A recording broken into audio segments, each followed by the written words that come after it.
काम करता है, ठीक है, सेल के रेस्पिरेशन में हेल्प करता है। It function as an energy source for running life process within the cell. ये सेल के साथ में एनर्जी सोर्स के रूप में काम करता है लाइफ प्रोसेस को आगे बढ़ाने के लिए। Mitochondria, the mitochondrial genetic material passes from one generation to the other. Mitochondria क्या करता है, जेनेटिक मटेरियल को एक जनरेशन से दूसरे जनरेशन में पास करता है। As mitochondria divide within the cell, जब ये सेल के साथ में डिवाइड होता है तब, ठीक है, ड्यूरिंग सेल डिवीजन और अदरवाइज। ये सेल डिवीजन के समय में माइटोकॉन्ड्रिया जो होता है वो जेनेटिक मटेरियल को एक जनरेशन से दूसरे जनरेशन में पास करता है, ठीक है। Do you know there is a dynamic relationship of endoplasmic reticulum and the mitochondria. क्या आप जानते हैं कि एंडोप्लाज्मिक रेटिकुलम और माइटोकॉन्ड्रिया के बीच में एक बहुत ही गहरा रिलेशनशिप होता है। It has been observed that tubules of the endoplasmic reticulum form a noose around the mitochondria stimulating its division. ये आपको कब देखने को मिलता है, ये आप तब ऑब्जर्व कर सकते हैं जब एंडोप्लाज्मिक रेटिकुलम में का जो ट्यूब्यूल्स होता है उसमें आप इसको एंडोप्लाज्मिक रेटिकुलम्स के ट्यूब्यूल्स में नोट कर सकते हैं, इसको ऑब्जर्व कर सकते हैं, जिसके चारों तरफ एक नूज होता है। और ये कब होता है, जब माइटोकॉन्ड्रिया का डिवीजन होता है, ठीक है। The noose tightened as the mitochondria divide into two parts. Noose क्या करता है, जैसे कि एक थ्रेड होता है, ठीक है, थ्रेड को अगर आप टाइटली किसी एक पार्ट में टाइटली बीच में बांध देंगे तो वो दो पार्ट में डिवाइड हो जाता है। इसी तरह से जो जो नूज होता है वो माइटोकॉन्ड्रिया को बीच से इतना टाइट कर देता है कि वो उसको दो भाग में डिवाइड कर देता है, और each of which start functioning as an individual mitochondria. और फिर उसके बाद में जो दो भाग में डिवाइड करता है उसमें से हर एक भाग जो है वो माइटोकॉन्ड्रिया के जैसे फंक्शन करना स्टार्ट कर देता है, ठीक है। Next is plastid. प्लास्टिड क्या होते हैं, these are mainly found in plant cell. ये किस में पाया जाता है, ये प्लांट सेल में पाए जाते हैं, ये एनिमल सेल में नहीं पाए जाते हैं, ठीक है। तो प्लास्टिड में भी ऑफ टू टाइप्स। प्लास्टिड कितने टाइप्स के होते हैं, टू टाइप्स के होते हैं। On the basis of presence और एब्सेंस ऑफ पिगमेंट, किसके बेस पर बताया गया, पिगमेंट के एब्सेंस और प्रेजेंस के बेस पर बताया गया है। ये पिगमेंट क्या बताया, पिगमेंट का मतलब होता है कलर, ठीक है, पिगमेंट जो कलर को बताया है, ठीक है। तो ये टू टाइप्स के होते हैं पिगमेंट के प्रेजेंस और एब्सेंस के बेस पर। फर्स्ट है कलरलेस प्लास्टिड और सेकंड है कलर्ड प्लास्टिड। तो कलरलेस प्लास्टिड क्या होता है, नाम से पता चल रहा है, जिस प्लास्टिड में कलर नहीं होता है, ठीक है, जो बिना कलर का होता है, जिसमें पिगमेंट नहीं पाया जाता है। और ये ज्यादातर स्टार्च फिल्ड बॉडीज में पाए जाते हैं, जैसे कि मेज में स्टार्च प्रेजेंट होता है, कार्बोहाइड्रेट जिसमें पाया जाता है, ठीक है। मेज, पोटैटो एंड रेडिश का कलर भी कैसा था, कोई कलर नहीं होता है, व्हाइट होता है एकदम, ठीक है। तो जो कलरलेस फूड होते हैं उनमें कलरलेस प्लास्टिड पाए जाते हैं, ठीक है। उसके बाद है कलर्ड प्लास्टिड। कलर्ड प्लास्टिड मतलब जिसमें पिगमेंट प्रेजेंट होता है, दिस कंटेन वेरियस पिगमेंट। इसमें अलग अलग टाइप्स के पिगमेंट प्रेजेंट होते हैं, अलग अलग कलर प्रेजेंट होते हैं, ठीक है। जो सीड में पाया जाता है, फ्लावर में पाया जाता है, लीव्स में पाए जाते हैं, ठीक है। और जो ग्रीन कलर का जो प्लास्टिड होता है उसे क्लोरोप्लास्ट कहा जाता है। इट में बी ऑफ वेरियस शेप, ये बहुत सारे शेप्स में होते हैं, जैसे डिस्क शेप का हो सकता है, एक्स शेप का हो सकता है, लैडर शेप सीढ़ी के शेप का हो सकता है, रिबन शेप का हो सकता है, स्टार शेप का हो सकता है, रिंग शेप का और रेटिकुलेट शेप का हो सकता है, ठीक है। क्लोरोप्लास्ट का जो डायमीटर होता है वो माइटोकॉन्ड्रिया के डायमीटर के डबल होता है। It is bounded by a bilayered membrane. ये किससे बाउंडेड होता है, बाइलेयर्ड मेम्ब्रेन से बाउंडेड होता है। इसके अलावा there is another membrane that forms coin shape. इसके अलावा कुछ और मेम्ब्रेन पाए जाते हैं जो कि कॉइन के शेप में होते हैं, सिक्के के शेप में होते हैं। सेक लाइक स्ट्रक्चर होता है, बैग के जैसे स्ट्रक्चर होता है, जिसे थाइलेकॉइड्स कहा जाता है, ठीक है। क्या कहते हैं, थाइलेकॉइड्स कहा जाता है। यहाँ पर देखिए, देख सकते हैं आप लोग, कॉइन शेप में स्ट्रक्चर आपको दिखाई दे रहे हैं, जिसे थाइलेकॉइड कहा जाता है।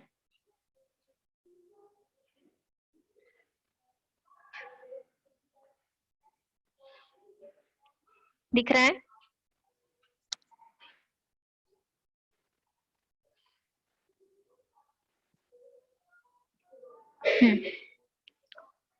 तो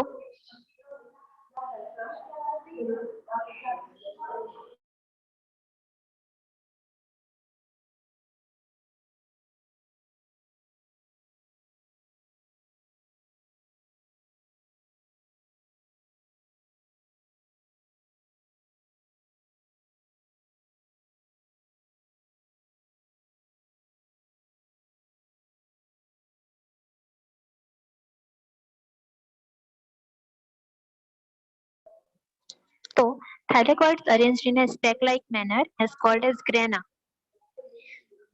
थाइलेकॉइड कैसे अरेंज होता है? स्टॉक लाइक मैनर में अरेंज्ड होते हैं, जिसे क्या कहा जाता है? ग्रेना कहा जाता है। ठीक है।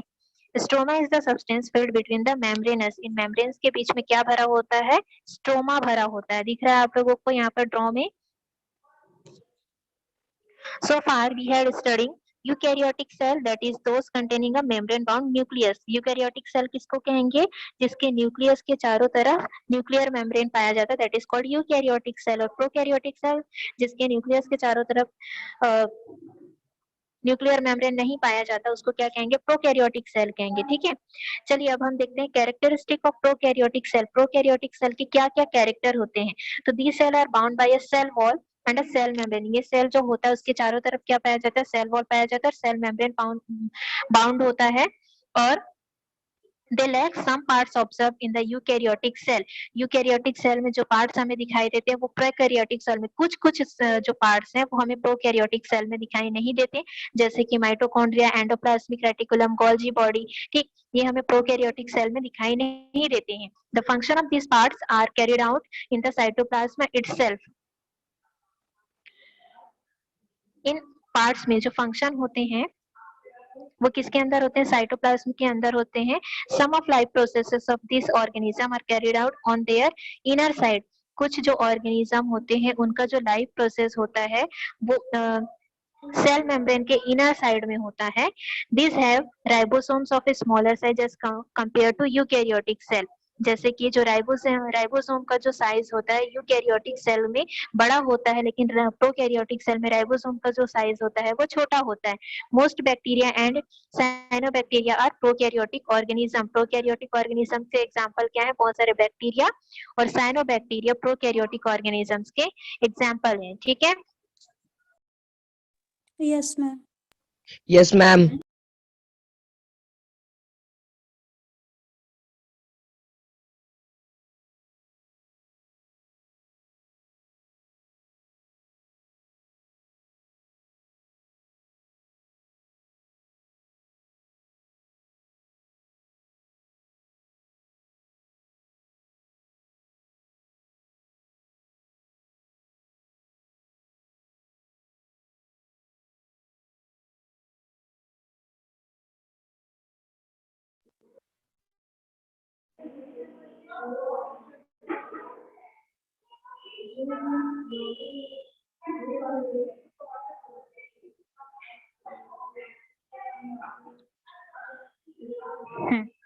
As life process like respiration, life process कौन कौन से हैं? respiration, nutrition, excretion of waste product etc.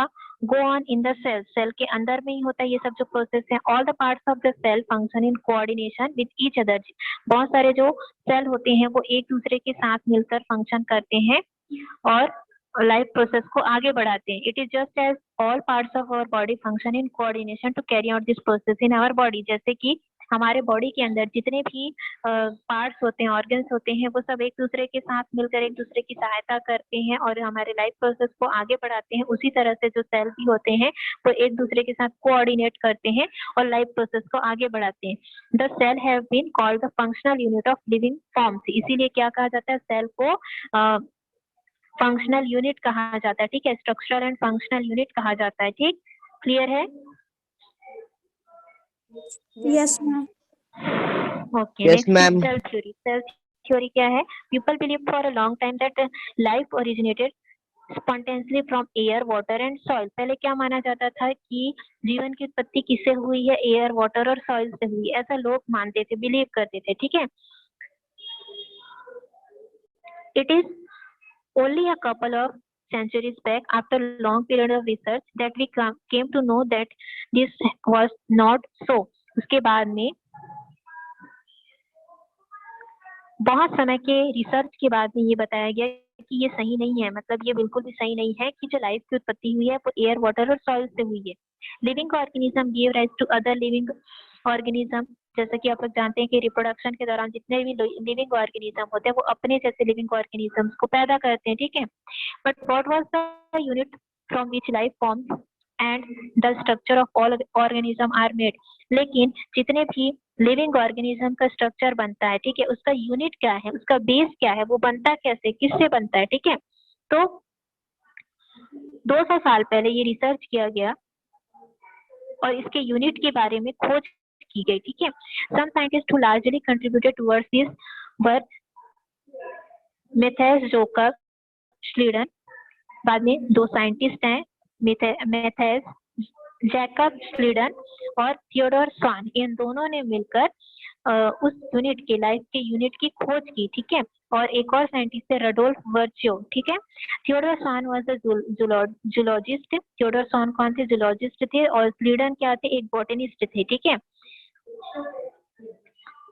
Zoologist botanist क्या होते हैं, जो जीवों के बारे में अध्ययन करते हैं, जूलॉजिस्ट, ठीक है। और जो पेड़ पौधों वनस्पतियों के बारे में अध्ययन करते हैं वो बॉटनिस्ट, ठीक है। Both had extremely study cell and found that cell were those unit that form the bodies of living organism. दोनों ने मिलकर स्टडी किया सेल के बारे में, और सेल के बारे में क्या पाया कि लिविंग ऑर्गेनिज्म का जो यूनिट होता है वो क्या है, सेल है। Nearly 2 decades after this, 2 decades के बाद में 1855 में रडोल्फ विर्चो ने ये पाया कि जो सेल होते हैं वो डिवाइड होकर नया सेल बनाते हैं, ठीक है। This scientist together propose the cell theory. फिर ये जो साइंटिस्ट थे उन्होंने आपस में मिलकर फिर सेल थ्योरी दिया, और जिसे ये फंडामेंटल थ्योरी ऑफ लाइफ कहा गया, ठीक है। The cell theory states that, cell theory क्या बताता है कि all living organism are made up of cell. जितने भी लिविंग ऑर्गेनिज्म है वो किससे मिलकर बने हुए हैं, सेल से मिलकर बने हुए हैं। Their communities and intercellular substances, जितने भी लिविंग ऑर्गेनिज्म है वो सब सेल से, उनकी कम्युनिटी से और उनके इंटरसेल्युलर सब्सटेंसेस से मिलकर बने हुए। Second, cells are the structural and functional unit of life living organism. क्या बताया गया कि सेल जो है वो लिविंग ऑर्गेनिज्म का स्ट्रक्चरल और फंक्शनल यूनिट है, क्योंकि सेल क्या है, बॉडी का स्ट्रक्चर बनाता है, ठीक है। उसके अलावा फंक्शन को भी कोऑर्डिनेट करता है, ठीक। सेल किससे बनता है, cell arise from pre existing cells. Pre existing जो सेल होते हैं उनसे नया सेल बनता है, जैसा कि अभी बताया गया कि सेल डिवीजन के दौरान नया सेल बनता है, ठीक है। तो it is important to note that it took nearly 200 years from naming the cell to proposing the cell theory. How does cell theory establish our understanding of cell? ठीक, इसको पढ़ने की जरूरत नहीं है। नेक्स्ट टॉपिक हम देखते हैं, why are cells usually small? Cell छोटे क्यों होते हैं? सेल का साइज बहुत छोटा होता है ना, क्यों छोटे होते हैं सेल? सेल क्यों छोटे होते हैं?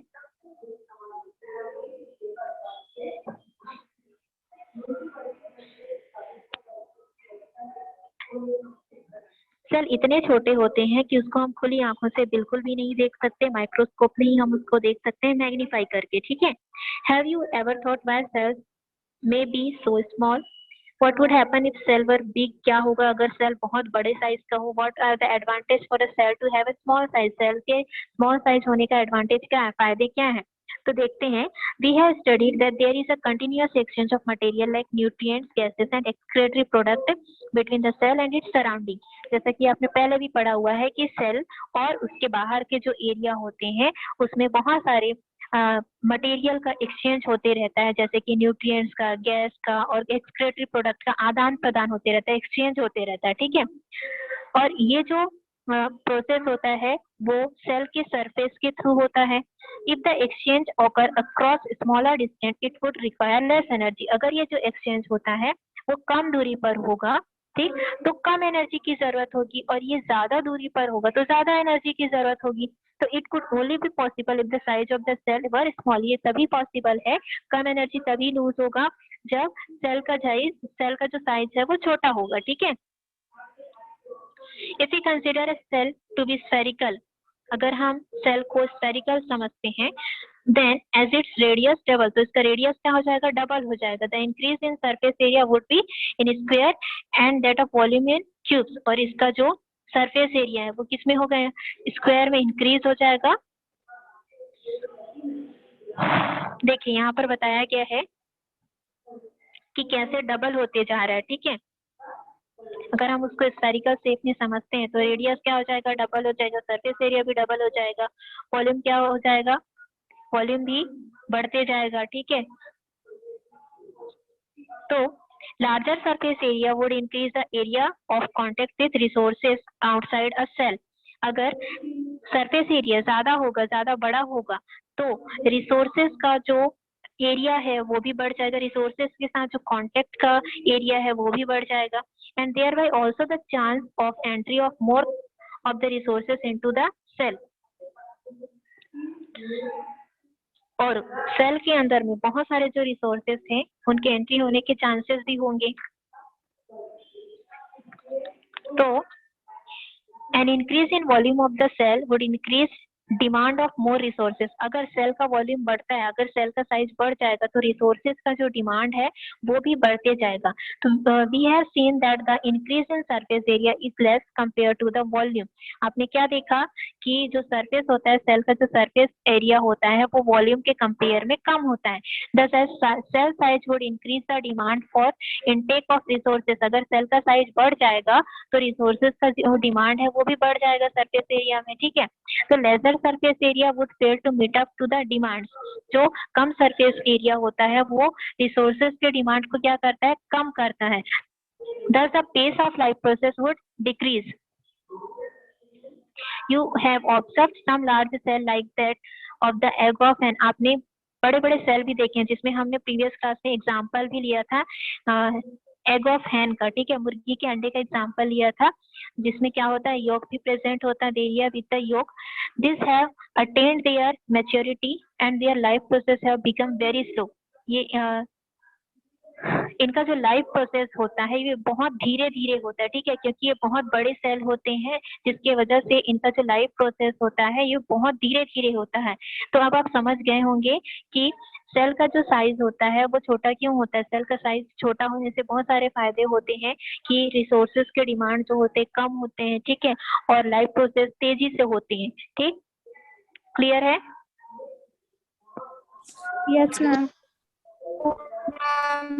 मैम लाइफ प्रोसेस तेज से और धीरे से होने का मतलब क्या है? देखो, जो एग का जो सॉरी हैन का जो एग होता है, ठीक है, बड़ा होता है, साइज में बड़ा होता है, उसके अंदर यॉक भरा होता है, तो उसमें से जो चूजे बनने का जो प्रोसेस होता है वो धीरे धीरे होते जाता है, बहुत धीरे धीरे होता है, ठीक है, समझ आया? तो उसको बोल रहे हैं कि लाइफ प्रोसेस जो हो रहा है वो धीमी गति से हो रहा है, ठीक है। Yes ma'am. तो ये आपका चैप्टर कंप्लीट हो गया। नेक्स्ट चैप्टर जो आप लोगों को समझना है बता दीजिएगा, मैं वो चैप्टर एक्सप्लेन कर दूंगी, ठीक है। Okay ma'am. Ma'am chapter 8 chemistry का चैप्टर है ना, chemical bonding. Ma'am chapter 7। Chapter 7 tissue है बायो का, ठीक है। चैप्टर 7 चैप्टर 8 दोनों एक्सप्लेन कर दूंगी, पहले चैप्टर 7 फिर चैप्टर 8, ठीक है। Yes ma'am. Yes ma'am. Okay.